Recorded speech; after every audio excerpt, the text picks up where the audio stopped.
Hello guys, this is lecture 9. We're continuing our discussion of NFA and DFA, and what we will do today, we will do two things. We will first prove that NFA and DFA are equivalent. So first we need to understand what equivalence means here, so we're going to define that. Then we will continue our kind of ongoing proof about the closure properties of the class of regular languages. Remember that our at least initial motivation for introducing an NFA or non-deterministic finite automata was to simplify or facilitate the proof that the class of regular languages is closed under concatenation and Kleene closure. So by the end of this lecture, you should be able to do three things: to convert an NFA into an equivalent DFA, to design an NFA which recognizes the concatenation of two regular languages. That's kind of the constructive proof of closure under concatenation. And similarly, to design an NFA which recognizes the Kleene closure or the star of a regular language. First, I hope it should be clear that every DFA is an NFA, kind of an NFA in disguise. A DFA is an NFA that just refrains from making any guesses. Alright, that's basically what it is. So NFA has the option of making guesses. DFA basically do not use that option. Now, in particular, a DFA is an NFA with two restrictions, basically restrictions on the transition function. So for every state and every symbol of the alphabet, delta of Q and A is a singleton set. Remember that the transition function of an NFA, given a state and a symbol, returns a set of states because there is more than one option for the next state. So if the NFA is a DFA, that set that delta returns will be a singleton, meaning it's a set with only one state in it. All right. So no states contain more than one element, and delta never returns a state with more than one element and never returns the empty set. So there is one and only one transition for each state symbol pair, okay? Which is the first feature that makes DFA deterministic. Now the second one, basically, if you remember our discussion last time, is that DFA cannot make state transitions without moving the head, which means that they do not have epsilon moves like NFA. So the other restriction on delta of an NFA to make it a DFA is that given any state, delta of Q and epsilon is the empty set, which basically means that you cannot change the state except if you move the head. You can't do that by reading the empty string. So basically, DFA or NFA restricted in these two ways, okay? So this should be clear in a way. Now, what may be surprising, or maybe not, if you have already guessed that that's the case, is that every NFA has an equivalent DFA. Now, what do we mean, first of all, by being equivalent? Two automata are equivalent if they recognize the same language. So again, this statement means that if you have an NFA, there's a DFA which recognizes the language recognized by that NFA. Now note that this is kind of slightly different from this. The first direction of the equivalence says that every DFA is indeed an NFA. Now, it's not the case that every NFA is a DFA, of course, because there are some NFA with epsilon moves or with more than one next state for the same state symbol pair. But what this says is that given an arbitrary NFA, there is a possibly very different looking DFA which recognizes the same language of that NFA. So non-determinism does not give any real advantage to NFA over DFA. And by real advantage, we mean with respect to recognition power. So if there is a language that an NFA recognizes, a DFA can recognize it too. Okay, so therefore, what's good about NFA? Why did we introduce them in the first place if whatever they do could be done by DFA? What is good is that NFA allow us to simplify the design. Usually it's easier to design and describe NFA than it is to design and describe DFA, as I hopefully have shown you in the last lecture. all right?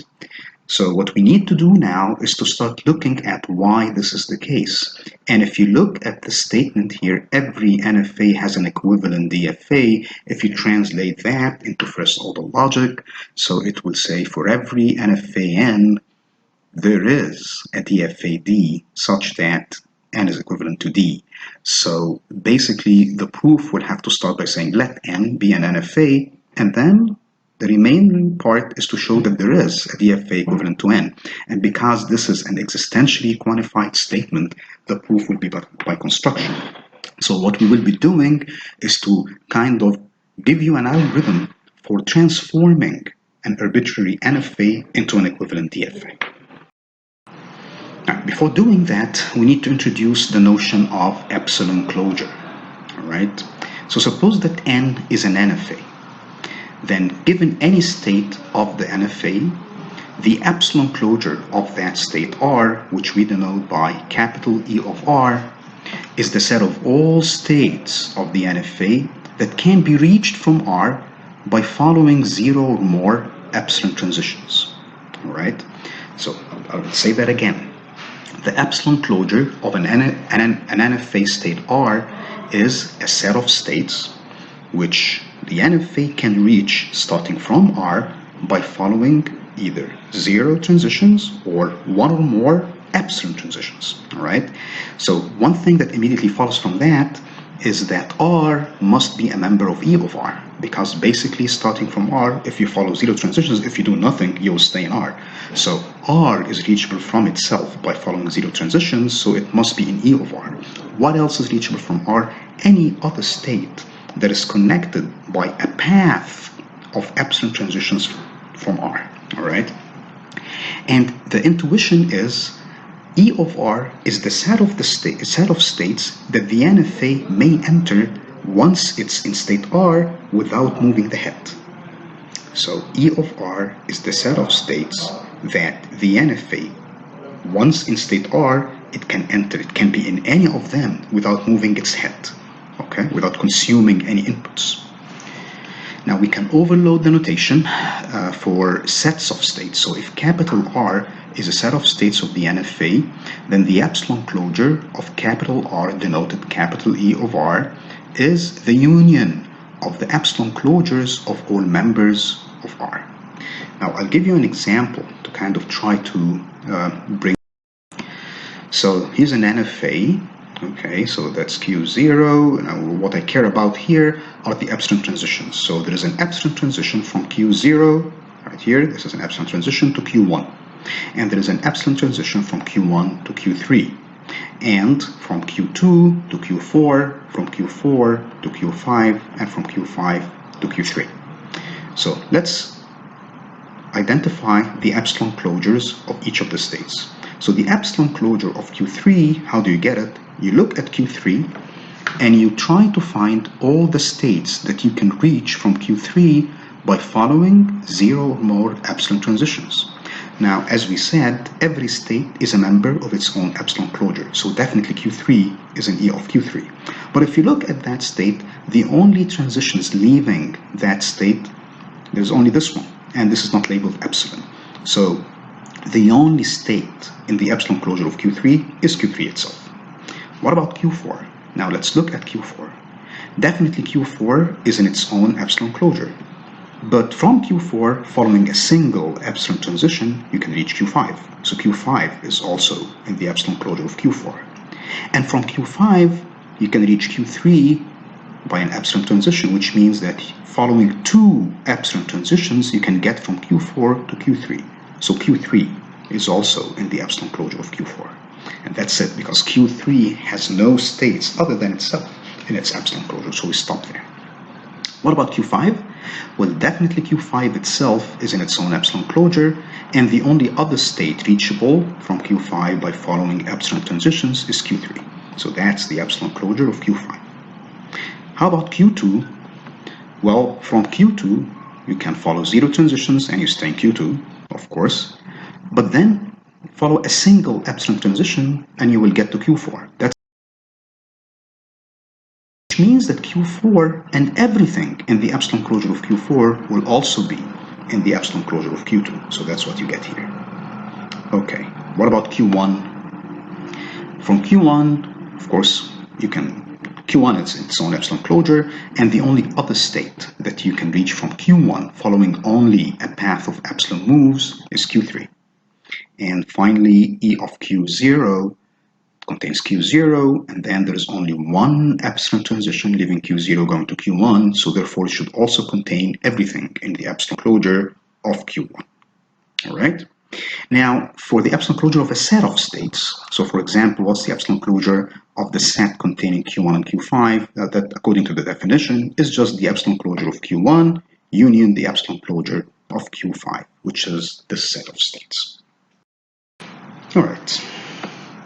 So here's the theorem. Every NFA has an equivalent DFA. Now, how are we going to prove this? How are we going to show that given an arbitrary NFA, there's a DFA which will recognize the same language? If you remember from the last lecture, we proved that the class of regular languages is closed under union. And the way we did it is that we said, okay, suppose you have two regular languages, L1 and L2, and therefore, because they are regular, by the definition of a regular language, there are two DFA, M1, which recognizes L1, and M2, which recognizes L2. And what you want to do is to take those two DFA and somehow do something with them to be able to construct a DFA-M, which will recognize the union of L1 and L2. And the way we did that is that we constructed a DFA that simulates M1 and M2 in parallel. All right, so if you remember how we did it, go and look at those slides. If you remember how we did it, we constructed a DFA whose states are pairs, where each pair consists of a state of M1 and a state of M2. And then basically the transitions will mimic the transitions of both M1 and M2, all right, on the possible input symbols. And at the end, when we do that, when we kind of simulate or follow the operation of M1 and M2 in parallel on any given input, we only accept if we reach a state, remember the states are pairs, where one of the elements of the pair is an accept state in its home automaton. And the reasoning is that we should accept a string if it's in the union of the two languages, L1 and L2, and that will happen if it's accepted by M1 or accepted by M2, okay? So that was the intuition. Now, NFA are kind of like multiple DFA, right? The problem with NFA is the guessing, and the guessing basically means that on the very same input string, there is more than one computation. There is more than one sequence of states that the NFA can go through, right? But you may imagine that each of those sequences is kind of a DFA, right? A computation of a DFA. And therefore, you basically want to accept a string if any of those DFA would accept it. So it's like the union construction, right? The problem, however, is that we do not know how many computations in general an NFA will have on a given string. And it may have one computation on some string and 100 on another string. So it's not a fixed number. And for this reason, the idea of having the states of that DFA that we're going to construct pairs or tuples of states of the NFA will not do, because we do not know a particular size of that tuple. And therefore, instead of a pair, as we did with the union, because you only had two computations to simulate, we're going to have a set of states. And we don't care about the size of that set, okay?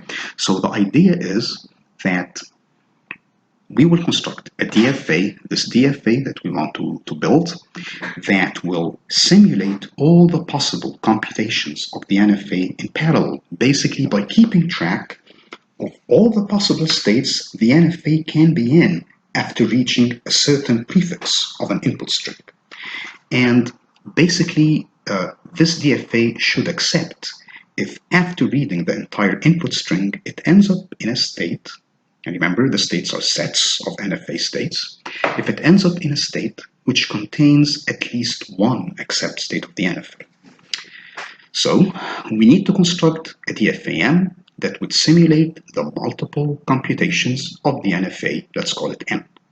M will have to keep track of all of those computations in parallel, and it has to do it in parallel for the same reason we did it in the union construction, because basically a DFA cannot afford to simulate multiple computations sequentially, because basically it only gets to read the input once.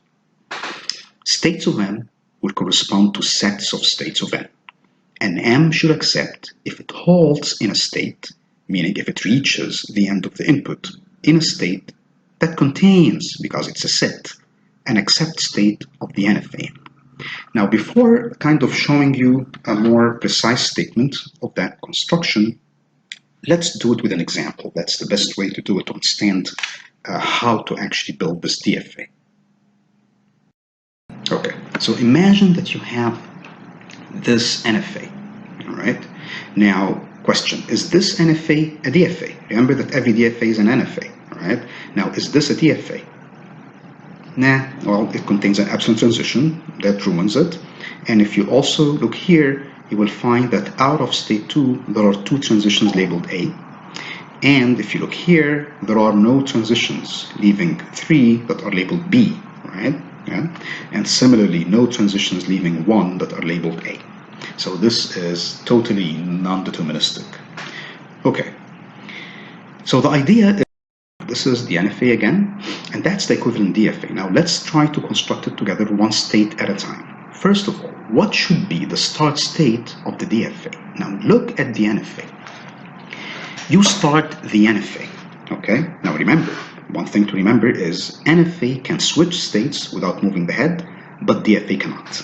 So for the DFA to change the state, it has to move the head. So look at that. If you start this NFA, all right?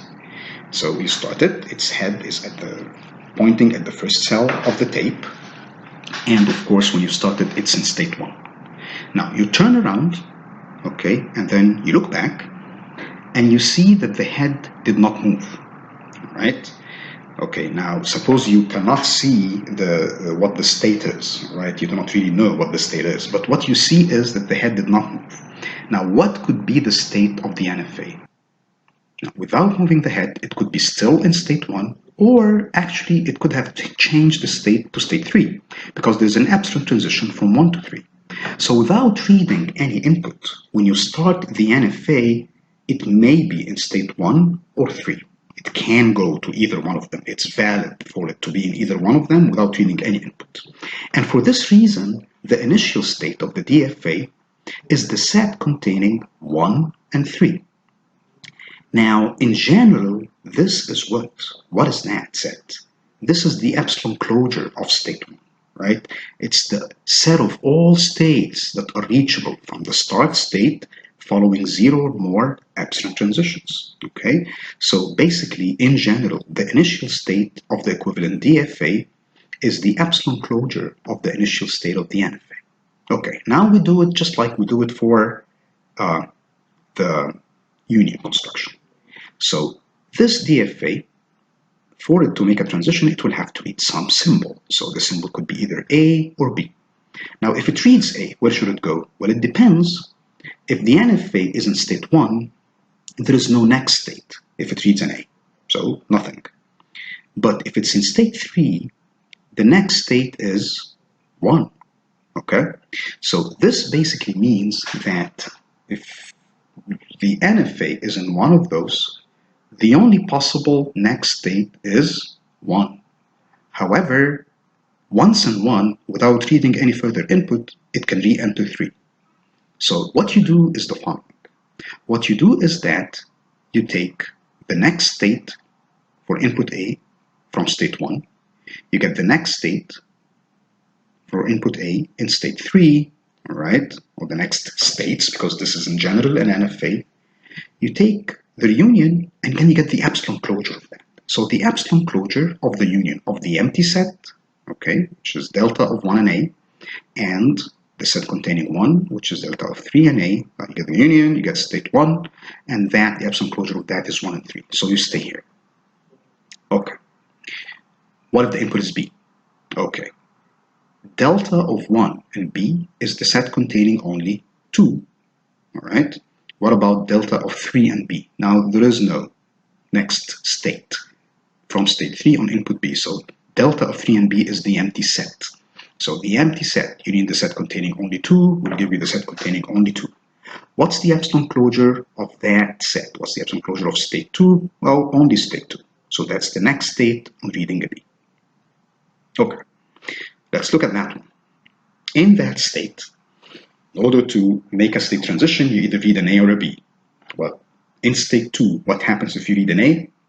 You may stay in 2 or you may go to 3. So therefore, delta of 2, delta of the NFA of 2 and A is the set containing 2 and 3. Now, what's the epsilon closure of that set? Well, actually, the epsilon closure of 2 is just 2 and of 3 is just 3.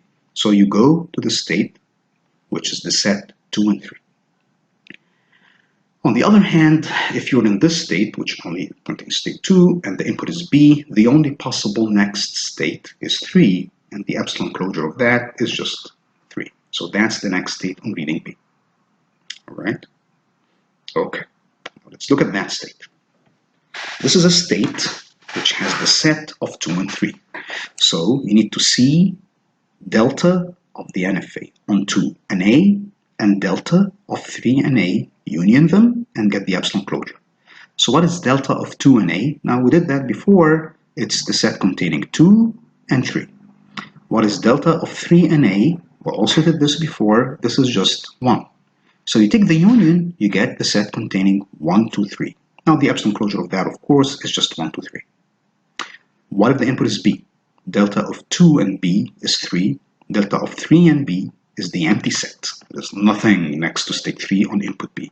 You take the union of the set containing 2 and the empty set, you get the set containing 2. The set containing 3 and the empty set, you get the set containing 3. And the epsilon closure is just the same set. So you go here. Okay, let's look at that state. 1, 2, 3. On input A, 1 doesn't go anywhere. 2 goes to 2 and 3. 3 goes to 1. Take the union, 1, 2, 3, epsilon closure, 1, 2, 3. You stay put. On input B, 1 takes us to 2. 2 takes us to 3. 3 takes us nowhere. You take the union, it will be 2 and 3. Now, the epsilon closure of the set containing 2 and 3 is just the set containing 2 and 3. So you're back to this state. Let's look at that one. On input A, you go to 1, but then you get the epsilon closure of 1, so you're back to 1 and 3. On input B, you get nothing. That's the empty set. So the epsilon closure of the empty set is just the empty set. Okay, what happens when you're here? Now, basically what you need to do, in general, the construction does what? You go to every set, to every state in the set, and you get delta of that state on a certain input, then you take the union, and then you get the epsilon closure. But because this is an empty set, so basically you're going to compute the empty union, and the empty union is just the empty set. So if the input is A or B, you stay in this place. This is kind of a dead state. Once you enter it, you stay there, all right? That's it. Since out of each state we have one transition for A and one transition for B, then you have a DFA, all right? The only thing that remains is to mark those states that should be accept states. So again, the intuition is this.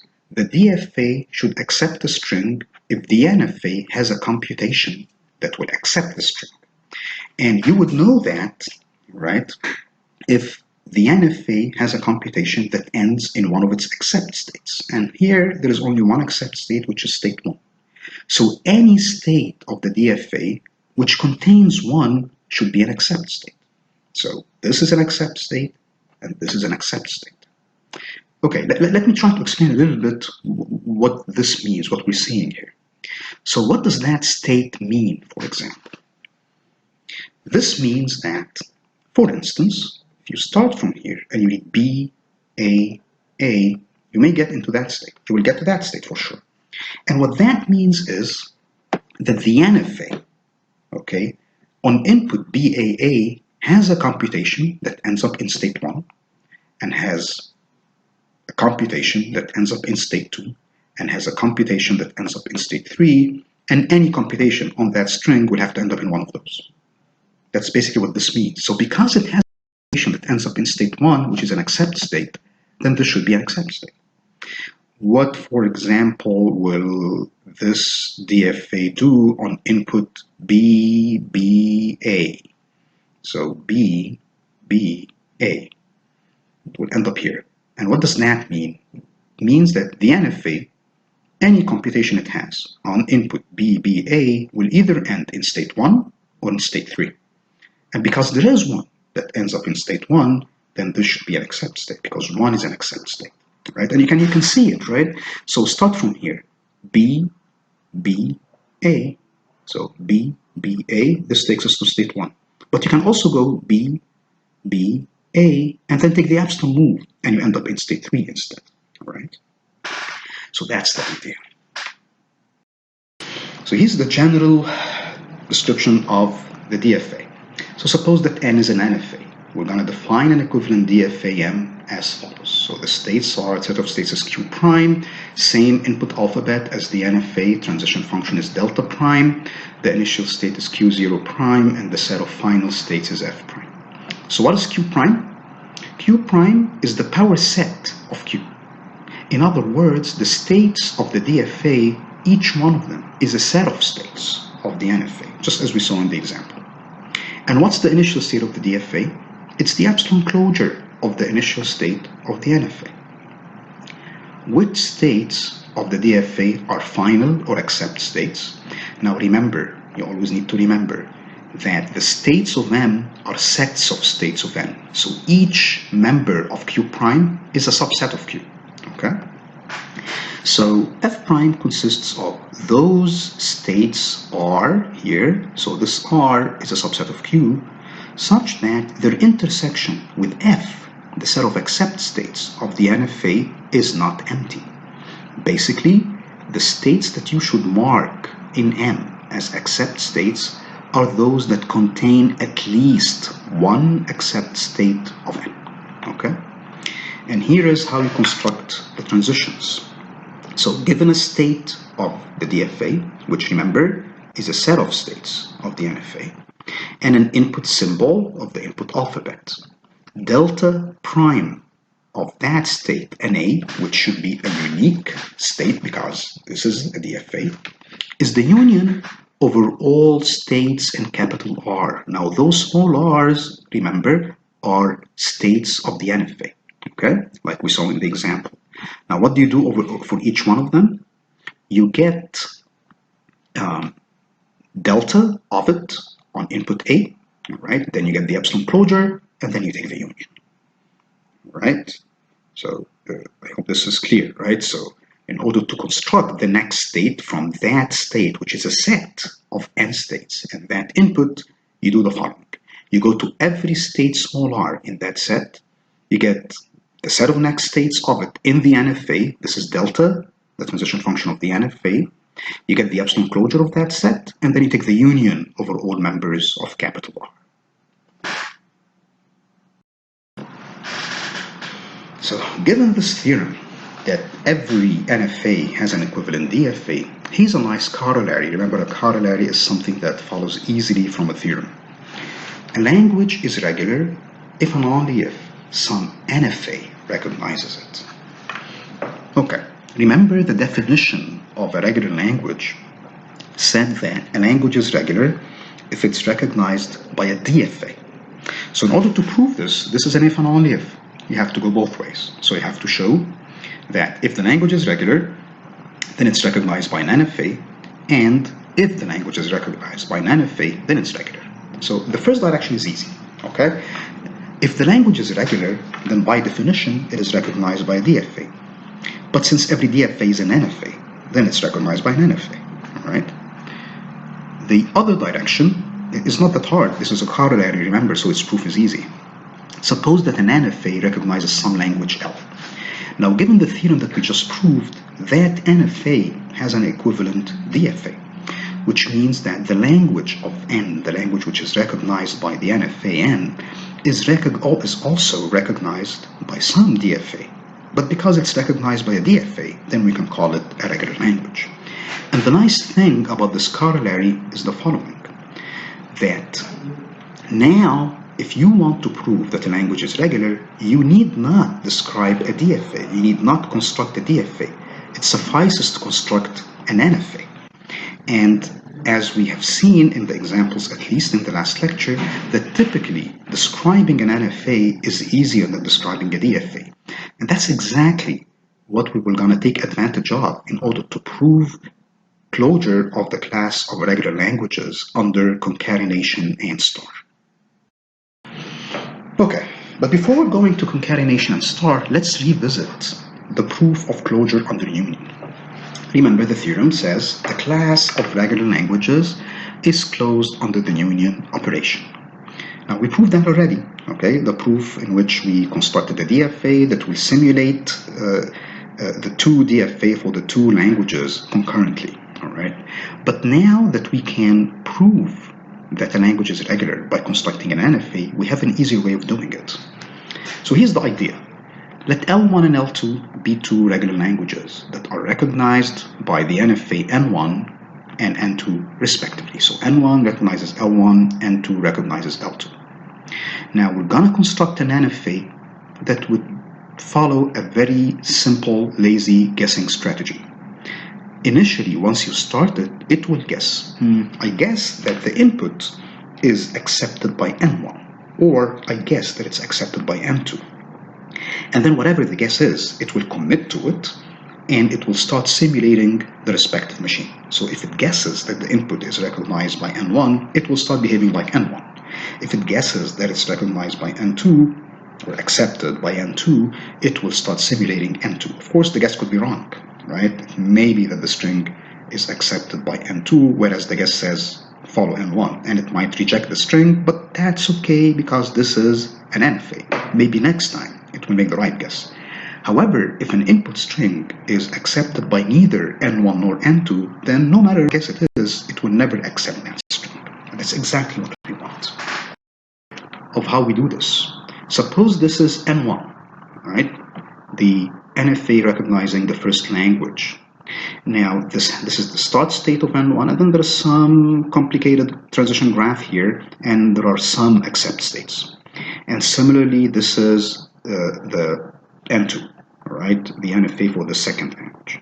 Then the NFA N, whose language is the union of the language of N1 and the language of N2, is simply the following. You create a start state, and you make two absolute transitions, one of them to the start state of N1 and the other to the start state of N2. In other words, once you start N, it will have to make a guess. It will have to choose. Should I go this way or that way? Going this way means that it will just behave like N1. So if N1 accepts, it accepts, which is fine, because then the string is in this language, so it's in the union. But if it goes this way, then it will behave like N2. So if N2 accepts, it accepts because the string is here and therefore it's in the union. But if the string is neither accepted by N1 nor by N2, then no matter what it chooses, it will never accept it, and that's okay because that string will not be in the union of the two languages. So this is basically how you do it. You take the two NFA, you add a single state, and then you add an abstract transition to the start state of one of the NFA and another one to the start state of the second NFA. This is a more precise description of that construction. So suppose that N1 is Q1 sigma delta 1 small q1 F1, and N2 is Q2 sigma delta 2 small q2 F2. Then we're going to define an NFA N, which is Q sigma delta Q0 and F, in such a way that it recognizes L1 union L2, exactly as we saw in the diagram on the previous slide. Okay, so if you remember from the diagram, what are the states of N? The states of N are all the states of Q1, those of N1 that is, and all the states in Q2, those of N2, in addition to the new start state. Okay, remember you just took N1, N2 as they are and you added one extra state. And this Q0, of course, is the start state of Q. And what are the accept states of N? Well, those are all accept states of N1 and all accept states of N2. Okay, just go back to that picture and look at which states are accept states. How about the transition function? Given any state of N and any symbol of the alphabet or epsilon, remember the sigma sub epsilon is the union of sigma together with the singleton set containing epsilon, the empty string. So if Q, if that state is a state of N1, if you are in the box, remember the picture, in the upper box, then you should behave exactly like N1. You should follow the transition function of N1. But on the other hand, if the state belongs to N2, if you are in the lower box, then you should follow the transition function of N2. Okay, if the state is the initial state, and this A is epsilon, if you go back to the previous slide and look at the picture, you will see that in the initial state, without reading anything, there are two possible next states. Either you go to the initial state of N1 or to the initial state of N2. Nothing else is permissible in the initial state. So if A is anything other than epsilon, if it's any symbol of the alphabet, then there are no next states. The only thing that N is allowed to do in the initial state is to either go to Q1 or to Q2. All right, so now let's prove this kind of long anticipated theorem. The class of regular languages is closed under the concatenation operation. Remember what this means. It means that if L1 and L2 are regular, then L1 concatenation L2 is also regular. Okay, let me motivate this construction. Remember what the problem with concatenation was. The problem is the following. So the initial intuition is that if you want to recognize the concatenation of two languages, then you get the, let's say, the NFA, N1 and N2, which recognize the two languages, and you start behaving like N1, the NFA for the first language. And if it reaches an accept state, all right, this is a place where you know that you've read a prefix of the input that belongs to the first language. And therefore, the string will be in the concatenation if the remaining suffix is in the second language. But of course, because you haven't seen the suffix yet, you do not know. And it is possible that there is a longer prefix that also belongs to the first language, and the corresponding suffix to that longer prefix is the one in the second language. So every time you are behaving like the NFA N1 for the language L1, you reach one of its accept states, you really have a choice. Either to say, okay, that's it, I will stop simulating N1 now and start behaving like N2, or you say, I will continue to simulate N1 some more, and when I reach, if I reach one of its accept states again, I may then decide to start simulating N2. Now, of course, because you do not know, all right, so in general, you will have to try them all. But if you're an NFA, you can do something else. You can guess, right? So basically, that's the idea, that the NFA will guess when to stop simulating N1 when it reaches one of its accept states and start simulating N2. So here's the proof idea. Suppose that L1 and L2 are two regular languages which are recognized by N1 and N2 respectively. We're going to design an NFAN that will first simulate N1. Once you start it, it will start behaving like N1. Whenever it reaches a final state of N1, N can make a guess and start simulating N2, or it may guess to continue simulating N1. Now, basically that guess, N is guessing where it can split the input string so that the prefix is in L1 and the suffix is in L2. Of course, the guess can be wrong, right? But that's okay. You're an NFA. You're allowed to sometimes reject a valid string. The important thing is that if the string is indeed in the concatenation of the two languages, there should be a guess that will work, right? And of course, doing it this way, that you guess every time you reach an accept state of N1, there is a guess that will work. If the string is not in the concatenation of the two languages, then obviously no guess will work, and therefore N will never accept it. So let's look at kind of a schematic diagram of the construction, and then we will look at a more precise statement. Suppose that this is the NFA N1 for the first language, and this is the NFA N2 for the second. Now we're going to build an NFA N whose language is the concatenation of the language of N1 and the language of N2. So here's how you do it. Now N starts in the start state of N1. It behaves like N1 exactly.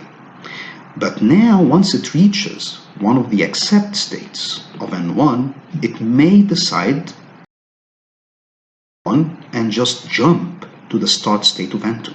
And from that point on, it will behave like N2. And if N2 accepts, it accepts. If N2 rejects, it rejects. Now note that this is a choice, right? Because in that box, there could be other transitions leaving that state, for example, and may decide to take them rather than take this epsilon move. But it can always guess and make the epsilon move. One other important thing here is that these are not accept states of N, right? These are accept states of N1, but they are not accept states of N. The only accept states of N are those, the accept states of N2.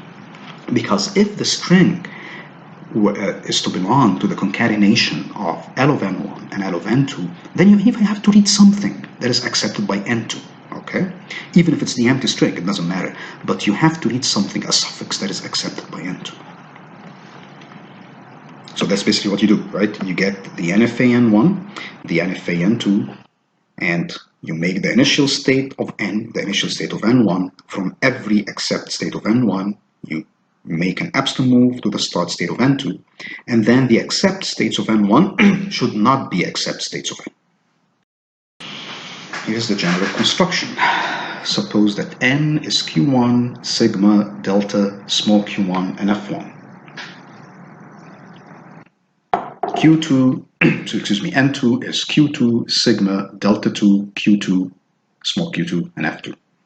Then we're going to define N, which is Q sigma delta, small q1, so basically the initial state of N is the initial state of N1, like in the picture, and F2. So the set of accept states of N is the set of accept states of N2. And this should recognize the concatenation of L1 and L2. Okay, now if you remember the picture on the previous slide, the only states of N are basically the states of N1 and the states of N2. So this Q is the union of Q1 and Q2. What about the transition function? Here it is. Okay, for any state of N and any symbol of the alphabet or epsilon, delta, this delta, the transition function of N, of Q and A, will be delta 1 of Q and A, meaning N will behave exactly like N1, if this state Q is a state of N1, but is not one of the accept states of N1.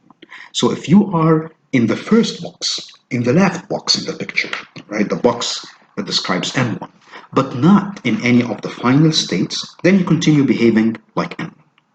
Okay? Good.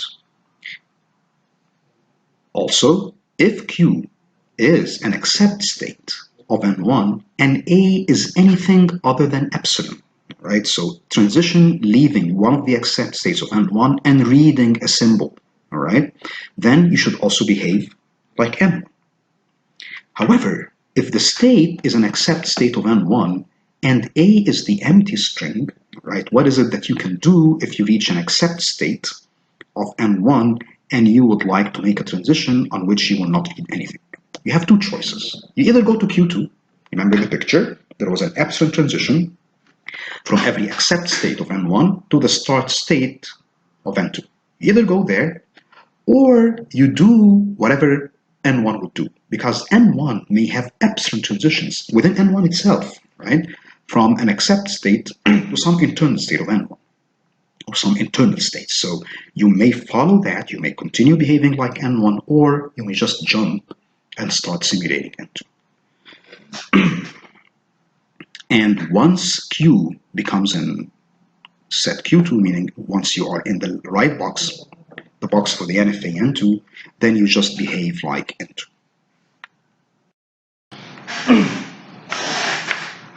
The final theorem is about the closure under star.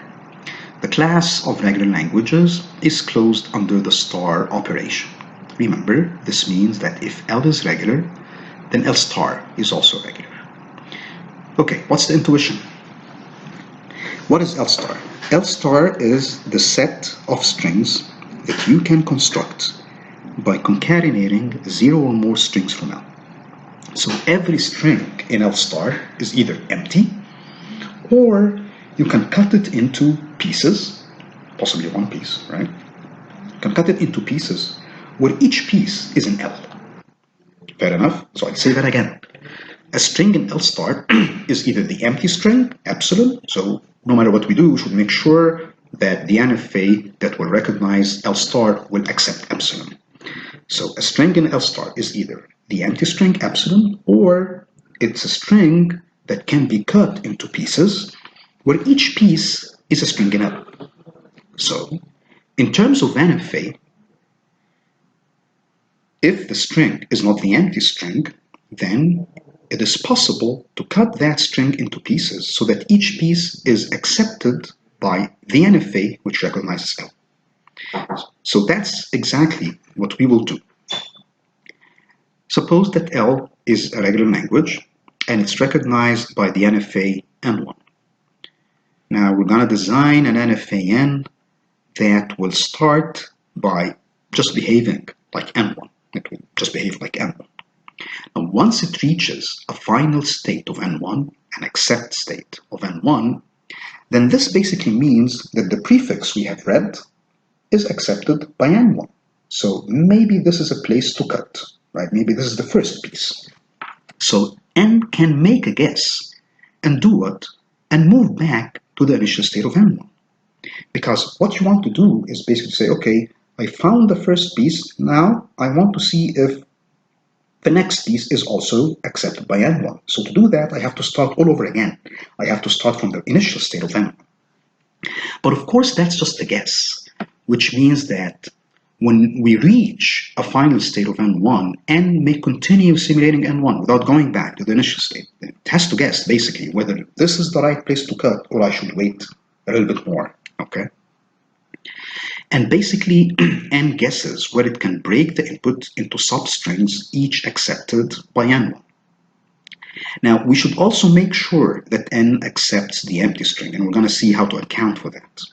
So as we did with the two previous theorems, I will kind of give you a schematic diagram of this construction, then we're going to look at a more precise description of it. All right, so this over here is the NFA N1, which recognizes some language L. And this, the big thing, is the NFA N, which recognizes L star. So L of N is the star of L of N1. Now let's first look inside this box. So that's the initial state of N1, and these are final states. So the first idea, as we said, is that whenever we reach a final state of N1, we may decide to just jump back to the initial state, right? Okay, that's it. And we jump back by just making an epsilon move without reading anything, without consuming any input, just go back to the initial state. Okay. Now that takes care of the idea of splitting the input into pieces such that each piece is accepted by N1. The thing that remains is to make sure that we accept the empty string. So to do that, we create this start state, which is also an accept state, and we make an epsilon move from it to the initial state of N1. Now, this way, by having the start state and accept state, we make sure that we accept the empty string. Now, note that it will not in general be right to just make that the initial state of N and turn it into an accept state. And the reason is that if you turn this state into an accept state, you may accept strings that are not in the star of the language of N1. Imagine, for example, that on reading input A, N1 remains in its initial state. Now, because the initial state of N1 might in general not be an accept state, the string A should not be accepted, all right? But if you turn that into an accept state, you will accept that string. So to do it safely, just create a new initial state, make it an accept state, and then from it, you can always read nothing and go to the initial state of N1. This is a precise description of this construction. So N1 is Q1, sigma, delta 1, small q1, and F1. We're going to define an NFA N, which is Q, sigma, delta, Q0, and F, which recognizes L star, the language of N1. Okay, as you saw in the picture, the states of N are just all the states of N1 in addition to the new initial state. And the final states of N are all the final states of N1 in addition to that initial state. Okay, what about the transition function? Delta of Q and A will be just like delta 1 of Q and A. That is, n will behave exactly like n1 if the state Q is a state of n1. You are in the box, in the n1 box, and it's not a final state. Okay, you just behave like n1. Or if it is a final state of n1, but this A is not epsilon, all right? Okay, remember the only thing that we added that belongs to n, only transitions that belong to n and do not belong to n1 are those that go from a final state of n1 but with an epsilon transition. So this is the case here. So if the state is a final state of n1 and A is indeed epsilon, you can always go back to the initial state of n1, q1. But you may also continue behaving like n1. It is possible in general that n1 out of some of its accept states will have epsilon transitions, normal epsilon transitions that go into other states of n1 other than the initial state. So you may continue to simulate n1, or you may just say, okay, that's it, I will cut here and I will go back to the initial state. Now, the extra transition that we added to n is the transition that goes out of this extra state, the initial state. So if q is the initial state q0 and A is epsilon, there is only one next state, which is q1. Remember, there was an epsilon transition from the new start state to the start state of n1. And no other transitions leave q0, right? So if A is anything other than epsilon, then there are no next states. Now, in the next lecture, we'll talk about a bunch of, or something called regular expression. It's kind of a bunch of expressions for describing things, and, excuse me, and those expressions, as we will see in the coming lectures, are equivalent to DFA and NFA in the sense that what they describe are exactly the regular languages. Thank you very much.